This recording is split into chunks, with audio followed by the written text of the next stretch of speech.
নমস্কার শ্রোতাগণ, চলে এসেছি ফিরোজা গল্পের পঞ্চম পর্ব অর্থাৎ শেষ পর্ব নিয়ে। 5টার দিকে এয়ারপোর্টে গিয়ে পৌঁছালো কুহু।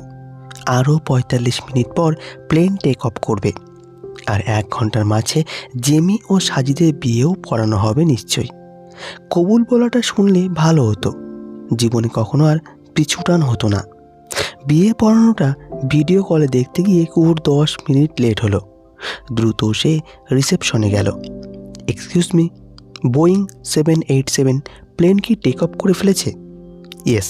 আপনি ওটার যাত্রী ছিলেন? কুহু দুশ্চিন্তা নিয়ে বলল, হ্যাঁ। কনগ্রাচুলেশন ম্যাম, আপনি একটুর জন্য বেঁচে গেছেন। বোয়িং 787 প্লেন টেক অফ করার 3 মিনিটের মাঝে তা ক্র্যাশ করেছে। তবে গুড নিউজ হলো, আগুন ধরার পূর্বেই যাত্রীদের বের করা সম্ভব হয়েছে। তবে সম্ভবত একজন মারা গেছে। এখানে কনগ্রাচুলেশন বলার কোনো মানে হয় না। আমি কেন প্লেনে উঠলাম না, কেন মরলাম না? ম্যাম, আপনার নাম কি ফিরোজা নূর? হ্যাঁ। রিসেপশনিস্ট কয়েকজনকে ডেকে বলল, পেয়ে গেছি। ম্যাম, আপনাকে আমাদের সাথে একটু যেতে হবে। কুহু প্রশ্ন করতে গিয়েও করল না, পিছে পিছে যাওয়া শুরু করলো।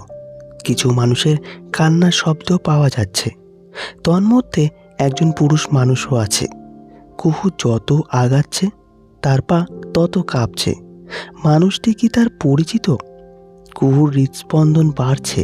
সে এখন মানুষের শব্দ শুনতে পাচ্ছে। কেউ ফিরো বলে কাঁদছে।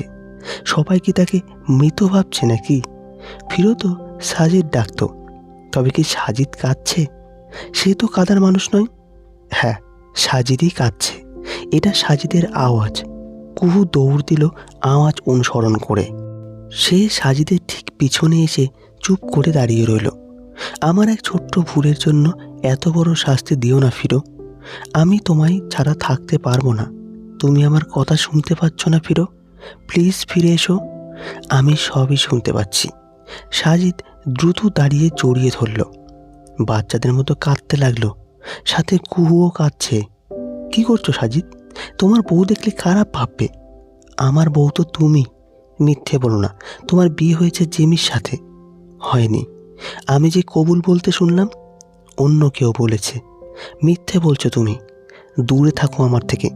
অনেক কষ্ট দিয়েছো আমায়। সাজিদ আরও শক্ত করে জড়িয়ে ধরল। কুহু কান্না থামালে সাজিদ হাঁটু গেড়ে বসে পকেট থেকে রিং বের করল। আই লাভ ইউ ফিরো। I hate you. I don't care. শুধু accept my proposal. Will you marry me? আশেপাশে সকলে হাততালি দিচ্ছে ও তাল মিলিয়ে বলছে, please say yes, please say yes. Kuhu কান্না মিশ্রিত চোখে মিষ্টি হেসে বলল, yes I will. Sajid ring পরিয়ে আবারও জড়িয়ে ধরল। বহুদিন পর তাদের ভুল বোঝাবুঝির ইতি হলো। অবশেষে এয়ারপোর্টে পূর্ণতা পেল তাদের ভালোবাসা। কুহুর ঘুম ভাঙল এয়ার হোস্টেজের কথায়। 5 মিনিটের মধ্যে প্লেন ল্যান্ড করবে। কুহু পা রাখবে কানাডার মাটিতে, তার কর্মস্থলে, তার স্থায়ী ঠিকানায়। এতক্ষণ সে স্বপ্ন দেখেছে, মূলত কবুল বলার পর ক্লান্তিতে ঘুমিয়ে পড়েছে। তার এ স্বপ্ন হয়তো সত্যি হতো যদি সে কসম না দিত। এসব অবশ্য টিভি সিরিয়ালে বেশি হয়, বাস্তবে তো খুবই কমই হয়।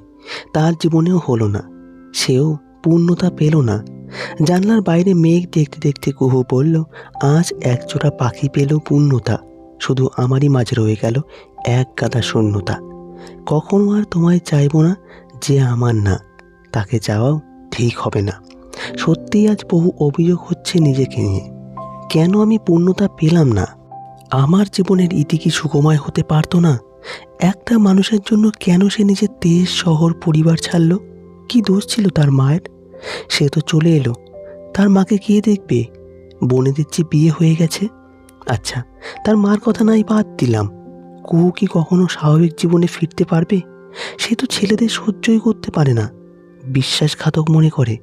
কুহু শেষবারের মতো বলল, আমি শপথ করে বলছি, এই পূর্ণতার শহরে আমি আর ফিরব না। এই শহর আমার না। মাফ করো আমায় প্রিয় মা। তো বন্ধুরা, আজকে ফিরোজা গল্পের সমাপ্তি হলো। আপনাদের কেমন লাগলো তা অবশ্যই কমেন্ট বক্সে জানাবেন। এই গল্পটির লেখনীতে সাবিরা সুম্মা। তাকে জানাই অসংখ্য ধন্যবাদ। ভালো থাকবেন, সুস্থ থাকবেন, পরবর্তী ভিডিওর জন্য অপেক্ষা করবেন।